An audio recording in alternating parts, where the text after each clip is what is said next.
Hey everybody, Andy with RS Xperience, and in today's video I want to talk about something a little bit different than I typically talk about, and that is about giving back within the communities where we live. Hey, I'm Andy, a high-performance car enthusiast with a passion for well-engineered automobiles. I love to drive mountain roads with like-minded enthusiasts, along with sharing driving tips and techniques. So in my personal life, I give to several charities throughout the year within the community. I feel if I have the ability and capability through resource that I want to give back to the community where I live. Late last year, I learned of a local organization called the Heuser Hearing Institute Academy that does work with profoundly deaf children.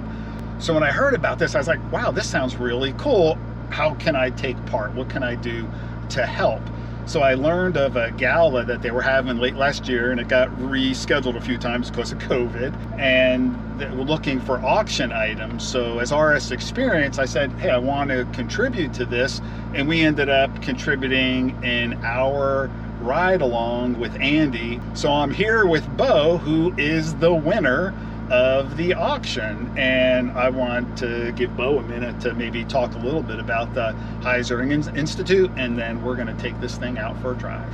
Basically what Heuser does, it's two-sided. They have the kind of the clinical side, which is treating people of all ages who have issues from profound deafness to things like vertigo, right? Anywhere in between. It can be a hearing issue, it can be a vertigo issue, and they treat 360 degrees of that. That's the clinical side. And then the gala that you had exposure to was strictly on the academy side. This is a phenomenal private slash public school that basically takes children who are profoundly deaf or who are struggling with some sort of hearing issue, and they make sure they have all the technological resources they need to learn as if they were not struggling from that sensory disorder at all. They essentially educate that child back up to where they would have been had they never been behind to begin with, and then truthfully even a little beyond that before then transitioning back into a more traditional public school atmosphere. Wow, very cool.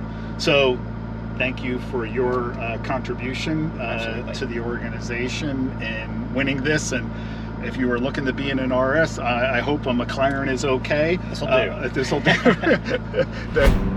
So when I drive, if you have a map up, you kind of get an idea where the road is going to go. And then the other thing in anything, we do this on the track or on the street, is you're just looking as far ahead as possible, right? And I can see up ahead the road looks like it's going to the right. So I kind of have an idea where it's headed to. I mean, obviously I can look on here. At this level, I don't see a lot of, turns in the road.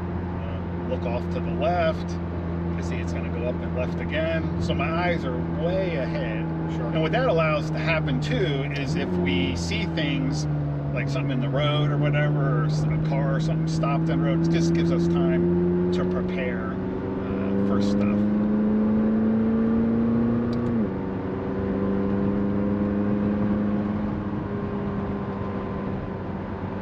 Go into a turn, sometimes we put a little bit of brake just to get the nose down, because it helps grip the front tires to make the turn. We slow down because if we're carrying too much speed, we're going to go off the road. But the main reason is to get grip on the front wheels, so when you go to turn, the car will turn. Gotcha. And you can go in deeper, hotter, brake later. Sometimes you don't even have to brake. You could, like in a car like this, you could downshift, and that can settle the weight forward.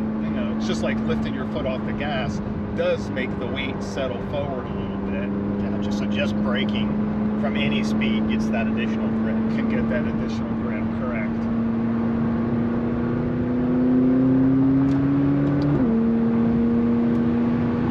So here you're a little bit faster, so now you go in, I made you brake, downshift a little bit, and then rotate in. Heard a little bit of a crack from the exhaust. Yeah, that's amazing. Yeah, these cars, it's almost, with the downforce, and they get so much downforce nowadays from even underneath the car, is sometimes when they go faster, they actually handle a little bit better because they're actually getting sucked down to the road. You especially feel that on track. You can definitely feel the aero kicking in on track and helping you the cars settle in. Gotcha. But that's the fun part of this, is when you see those squiggly lines on the sign, you're like, okay, this is going to be a fun road coming up ahead. It's not the case in my Toyota Tacoma. So speaking of Toyota Tacoma or other vehicles, do you have any like bucket list cars, or it doesn't matter if it's a sports car, anything you like or anything you would like to have? Yeah, I am. And you know, I may change my mind, but I was one of the first people to put the deposit down on the Tesla Cybertruck for when it comes out. Wow, that was quick. That came up fast, that stop sign. Yeah, and you're able to stop like easily. Yeah, the brakes are, the brakes on this are pretty good. Yeah, that was amazing. But yeah, no, that Tesla Cybertruck, you know, I work my truck hard, and I think the functionality of that plus the uniqueness is a really neat combination. So you're a truck guy. Yeah, and I use my truck a lot. I mean, you know, a lot of people, it's like, why do you have a truck if you don't use it? You know, I use mine pretty hard because we've got a little toy farm. You know, so whether it's hauling logs off, you know, falling trees down or something like that. So, but then the sportiness of that, you know, EV, I think that'll be a lot of fun. Yeah, I imagine the torque will just be as great as it is in a car. Yeah. The EV cars. I have a friend who's into the EV scene. He has a company that he's founded called the EV Universe.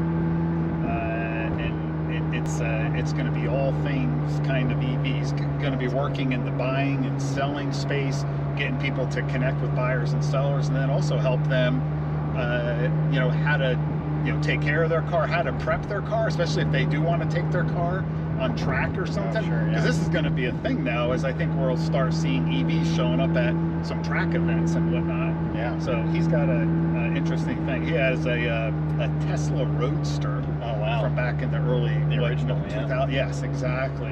Yeah, he's had the BMW i8, and he's had some other EV cars that he's enjoyed over the years, and he actually has a Ford GT as well. Oh wow, that's pretty amazing. Yeah, it's a sharp car. He's a neat guy. He's a neat guy. Got some neat stuff going on. Now Ford doesn't make a GT anymore, do they?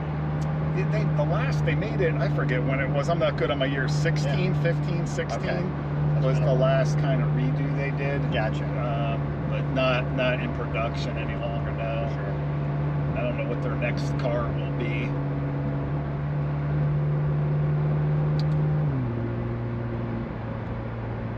I grew up with my dad always wanting a little Porsche Boxster. That was his kind of dream car. So we've always kind of had an affinity for Porsche in our family, just because, you know, it's and I think Porsche was family owned for a long time until recently, right? Yep.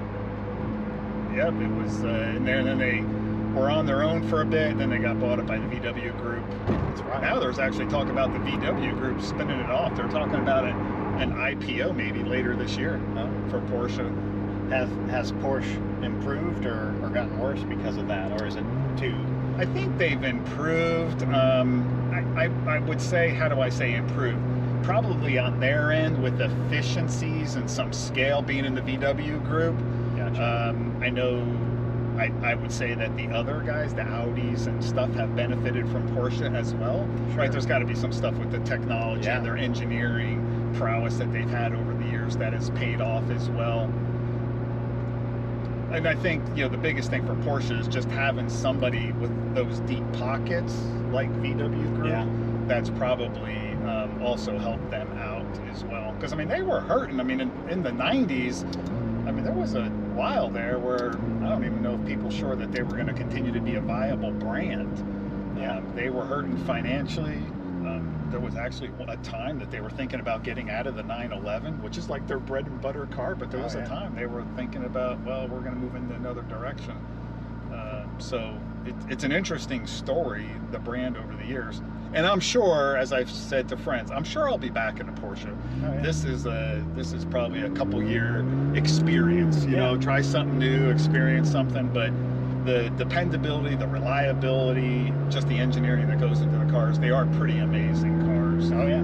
Pretty amazing. and I see so many show up in the mountains. Now I think they would show up because I had the RS, but I see a lot of folks that come to our rallies that are driving Porsches, and they are an ideal car for the mountains. Just absolutely ideal car for the mountains. So that was fun, taking Beau out for a ride.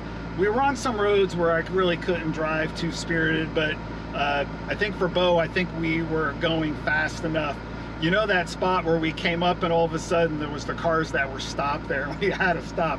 Beau was thoroughly impressed that, number one, I saw it, and number two, that this car came to a stop with no issue. Being a truck guy, he was like, gosh, if I would have come around the turn and saw that, I'm not sure I would have stopped in time. So anyway, that was a really good time. It was great that, you know, he won that auction. He got a bid on it and he got to experience it. We'll put a link in the description below to the Heuser Hearing Institute and Academy. You should check them out. They do some amazing work with these children. I mean, really cool stuff that was like totally amazing to me. So check them out. Hey, stay tuned for more videos coming up. We got a couple of car reviews coming up in our next 2 videos.